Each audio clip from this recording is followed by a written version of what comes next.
Guys, stop, kejap. Jangan skip video ini guys, di mana dikatakan pentesan negara asing untuk mendekati Indonesia. Dan inilah alutsista canggih buatan daripada anak bangsa di Indonesia sendiri guys, yang dikatakan sangat laris di luar negeri. Jom, mari sama-sama kita semak video ini. Hello guys, bismillahirrahmanirrahim. Assalamualaikum warahmatullahi wabarakatuh. Allahumma salli ala sayyidina Muhammad wa ala sayyidina Muhammad. Guys, welcome back again to my YouTube channel. Aku Musa dan ini adalah channel YouTube aku, Musa bin Muhammadirin Channel. Kepada subscriber yang baru saja terjumpa Musa Channel, jangan lupa guys untuk memberi sokongan anda kepada Musa Channel dengan menekan ataupun klik button subscribe, like dan komen di bahagian komentar di bawah. Dan kepada subscriber, kepada viewer-viewer di luar sana yang sentiasa menyokong Musa Channel, thanks guys kerana memberi sokongan kepada Musa Channel. Dan aku sentiasa mendoakan semua kalian di luar sana agar dipermudahkan segala urusan, dibukakan pintu-pintu rezeki, dihindarkan, dijauhkan daripada segala malapetaka dan juga dihindarkan daripada wabak COVID-19. Amin amin ya rabbal alamin. Guys, seperti biasa hari ini kita akan buat sedikit lagi video reaction di channel Daftar Popular. Dan kalau kita tengok judul video dia memang sangat-sangat bikin kaget guys, di mana dikatakan pentesan negara asing untuk mendekati Indonesia. Dan inilah alutsista canggih buatan daripada Indonesia sendiri yang sangat-sangat laris di luar negeri. Wow, apa guys? Apakah alutsista buatan daripada anak bangsa yang dikatakan sangat mendapat permintaan yang tinggi di luar negeri guys? Jom, sama-sama kita semak video nih. Jom. Wow. Hey ho Popgames. Hey guys, welcome to Daftar Popular guys. Don't forget to click this channel. Also Musa Channel. Rusia disebut-sebut memiliki alat militer tercanggih di dunia. Dan memang sih diakui seluruh dunia. Tapi nih, alat utama sistem senjata alias alutsista buatan Indonesia juga banyak yang canggih-canggih loh. Dan juga diakui banyak negara lain. Makanya jadi laris. Bahkan ada yang dipesan sama Rusia. Gak percaya? Nih, aku udah kumpulin datanya. Yuk berkenalan dengan alutsista buatan dalam negeri yang laris manis di luar negeri berikut ini. Yang pertama ada Anoa 6x6 produksi PT Pindad Indonesia. Perusahaan ini memiliki 2 pabrik, ada di Bandung untuk tempat produksi senjata, kendaraan khusus, dan mesin industrial. Juga ada di Turen Malang untuk tempat produksi amunisi dan bahan peledak komersial. Nah, Anoa 6x6 sendiri adalah kendaraan lapis baja yang digunakan oleh angkatan perang dan terdiri dari beberapa jenis. Mulai dari Anoa 6x6 mortar, Command, Anoa Command, Amphibious, Recovery, APC alias Armor Personal Carrier, Ambulance, hingga Anoa 6x6 Logistik. Jenis yang paling laris dari Panzer ini adalah Panzer Anoa 6x6 Amphibious yang memiliki panjang 6 meter. Kendaraan taktis ini dibekali sejumlah persenjataan, mulai dari senapan mesin 12,7 mm, senapan mesin 7,62 mm CSI 40 AGL, serta peluncur granat asap. Malaysia menjadi salah satu negara yang menyukai produk karya anak bangsa ini, hingga pernah memesan sebanyak 32 buah di tahun 2013 lalu. 30. Tapi jenisnya yang berbeda-beda. Tidak hanya negeri tetangga kita, Kerajaan Brunei Darussalam pun pernah memesan Anoa 6x6 sebanyak 45 unit. Selain itu ada negara Bangladesh, Irak, Nepal, Pakistan, dan Timor Leste yang turut menggunakan kendaraan bermesin Renault MIDR 062045 inline 6 silinder turbocharger diesel ini. Dan kendaraan ini juga digunakan untuk misi perdamaian PBB sebanyak 360 unit. Sebenarnya nggak hanya itu, ada juga tank buatan Indonesia yang mendapat tempat di pasar internasional dan menjadi alutsista terlaris di tahun 2020 lalu. Namanya Medium Tank Harimau yang juga diproduksi PT Pindad hasil kerjasama dengan Turki FNSS sejak tahun 2017. Perjanjiannya untuk di kawasan Asia, Indonesia menjadi negara yang memasarkan tank dengan meriam Cockerill 105 mm ini. Sedangkan untuk pasar Eropa, Turki yang mengambil alih. Filipina dan Ghana menjadi 2 negara pemesan tank Harimau ini.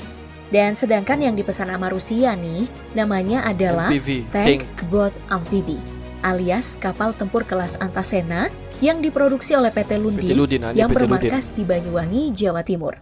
Kapal ini merupakan kombinasi kapal bot dan tank yang bisa digunakan untuk operasi amfibi di laut dan sungai. Keren ya. Dan keuntungan yang didapatkan dari ekspor alutsista negara kita di tahun 2019 lalu mencapai 16,8 triliun rupiah loh. Gimana? Bangga ya? Ada lagi nih yang bisa bikin bangga. Soalnya ada pesawat terbang hasil karya anak bangsa juga loh yang telah diekspor ke sejumlah negara. Mulai dari pesawat jenis CN-235-220 buatan PT Dirgantara Indonesia dengan kerjasama dengan Construcciones Aeronauticas S.A. yang disingkat CASA Spanyol. Pesawat ini mampu menampung 49 penumpang dan bisa pula digunakan bagi penerjun komersial hingga sebagai pesawat patroli maritim. Bermodalkan 2 mesin turboprop, hebatnya lagi pesawat ini mampu mendarat di landasan yang pendek. Angkatan Udara Senegal atau Senegal Air Force dan Nepalese Army sudah memesan masing-masing 1 unit. Kemudian juga Royal Thai Police sebanyak 3 unit. Tapi itu hanya sebagian kecil. Soalnya Korea Selatan menjadi negara yang paling banyak menggunakan karya anak bangsa ini dengan jumlah 12 unit. Disusul Turki 9 unit, Malaysia 8 unit, dan Uni Emirat Arab 7 unit. Ada pula pesawat C-295 yang selain digunakan TNI Angkatan Udara, juga digunakan oleh Angkatan Udara Mesir, Angkatan Udara Polandia, hingga Angkatan Udara Kanada. Tapi sama halnya, CN-235-220, C-295 ini diproduksi PT Dirgantara Indonesia dengan kerjasama CASA Spanyol. Cakep ya! Selain itu, ada kapal baru varian monohull X-15 Fast Patrol Boat yang merupakan hasil kerjasama pemerintah Malaysia dengan PT Lundin yang berada di Banyuwangi, Indonesia. Ini adalah salah satu kapal patroli sekaligus kapal tempur ringan yang memiliki 3 ukuran, yaitu 11 meter, 16 meter, dan 16,5 meter. Selain digunakan di Malaysia dan Indonesia, kapal ini juga diminati oleh militer Timor Leste. Kapal yang terinspirasi dari CB-90 milik Swedia ini mampu mengangkut 14 personil dengan dilengkapi senjata kaliber 12,7 mm dan 7,2 mm kaliber GPMG sebagai sistem pertahanan diri. Kapal ini cocok untuk operasi amfibi karena memiliki palka depan dan memiliki tangga pendakian.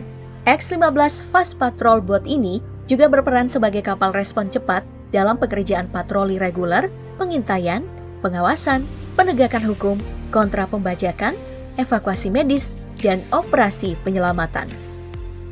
Terus ada pesawat udara Nir Awak disingkat Puna, tipe medium attitude long endurance disingkat MEL yang diberi nama Elang Hitam. Wih, ternyata kita juga udah punya ya kayak drone-drone di Amrik. Nah, Puna MEL Elang Hitam ini nantinya berperan untuk mengawasi perbatasan yang difungsikan untuk pertahanan dan keamanan wilayah Indonesia. Kelebihannya adalah bisa terbang selama 24 jam dan mencapai ketinggian 9.000 meter. Selain dilengkapi kamera dan radar, nantinya drone yang memiliki panjang 8 meter dan lebar 2,5 meter ini juga akan dilengkapi dengan rudal loh. Bayangin aja gimana canggihnya. Drone yang diproduksi oleh PT Dirgantara Indonesia ini pertama kali ditampilkan pada Desember 2019. Namun, karena pandemi COVID-19, Puna MEL Elang Hitam yang awalnya dijadwalkan terbang pertama pada 2020 diundurlah menjadi 2021. Kemudian ditargetkan beroperasi di tahun 2024 setelah mendapatkan sejumlah uji sertifikasi. Dikabarkan udah ada beberapa negara yang meliriknya dan tinggal tunggu uji sertifikasi, baru deh yang mau pesan dipersilakan. Mantap guys. Tak ketinggalan nih, Indonesia juga sudah mengekspor beberapa jenis senjata api loh. Mulai dari roket 80 mm yang diproduksi PT Sari Bahari Malang. Alutsista roket kaliber 80 mm Warhead buatan Indonesia ini pernah dipesan sebanyak 260 buah kepala roket yang digunakan untuk latihan perang bagi tentara Chili tahun 2013 lalu. Selain itu, PT Pindad sebagai produsen ternama asal Indonesia juga memproduksi pistol G2 Premium yang telah diekspor ke Timur Tengah mencapai 10.000 unit. Pistol ini juga digunakan di Laos, Vietnam, dan Filipina. Tapi, negara-negara ini udah lebih dulu menggunakan pistol pendahulu G2 Premium, yaitu G2 Combat. Soalnya, senjata genggam yang satu ini diklaim memiliki tingkat akurasi lebih baik ketimbang yang lainnya. Peluru yang digunakan dengan kaliber 9 mm dan mampu tersimpan di magazine mencapai 15 butir. Oh ya, ada juga nih senapan bernama SS2 kaliber 5,56 mm standar NATO. yang juga buatan PT Pindad. Senapan serbu ini telah berevolusi beberapa varian dan juga diekspor ke beberapa negara di Asia, bahkan sampai ke Afrika, mulai dari Zimbabwe, Mozambik, dan Nigeria, menjadi deretan peminat senapan serbu SS2 ini. Kalau di benua Asia, peminatnya adalah Thailand dan Singapura. Kemudian ada senapan runduk atau sniper SPR2, SPR3, dan SPR4, yang lagi-lagi merupakan produksi PT Pindad yang juga diminati banyak negara. Sniper mematikan ini umumnya digunakan pasukan khusus TNI seperti Kopassus. Khusus SPR2, senapan ini mampu menjebol baja setebal 10 mm dari jarak 2 km dalam waktu 3 detik. Udah diekspor sampai ke Fiji.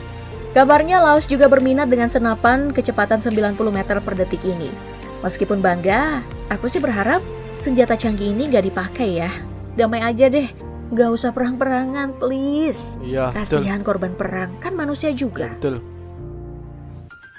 Guys, kalau kita tengok buatan daripada anak bangsa di Indonesia memang sangat-sangat banyak guys. Bukan sahaja digunakan di dalam negeri sendiri, diekspor ke negara-negara di luar daripada Indonesia, negara Malaysia sendiri, Brunei, Thailand, sampailah negara-negara seperti Korea Selatan, Nepal dan beberapa negara-negara di luar daripada Indonesia guys. Dimana kalau kita tengok anak bangsa yang terlibat memang sangat-sangat banyak. Di antara dia adalah PT Ludin, PT Pindad, PT Digantara dan apa lagi tadi guys. Kalau kita tengok seperti PT Sari Bahari Malang dan banyak lagi guys. Sebenarnya PT di Indonesia yang sangat menyumbang kepakaran mereka dalam menghasilkan alutsista yang diekspor keluar daripada Indonesia. Sebenarnya peranan mereka ini sangat penting untuk menghasilkan alutsista untuk menaikkan nama Indonesia di persada dunia dan juga dikenali mana-mana negara di dunia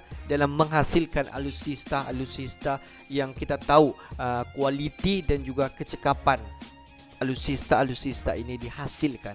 Nah, kalau kita tengok alutsista buatan daripada ada anak bangsa ini, daripada sekecil-kecil alutsista sehinggalah sebesar-besar alutsista, di mana bukan sahaja satu negara yang menggunakan alutsista buatan daripada anak bangsa di Indonesia, tetapi guys, boleh dikatakan merata dunia menggunakan alutsista buatan daripada anak bangsa.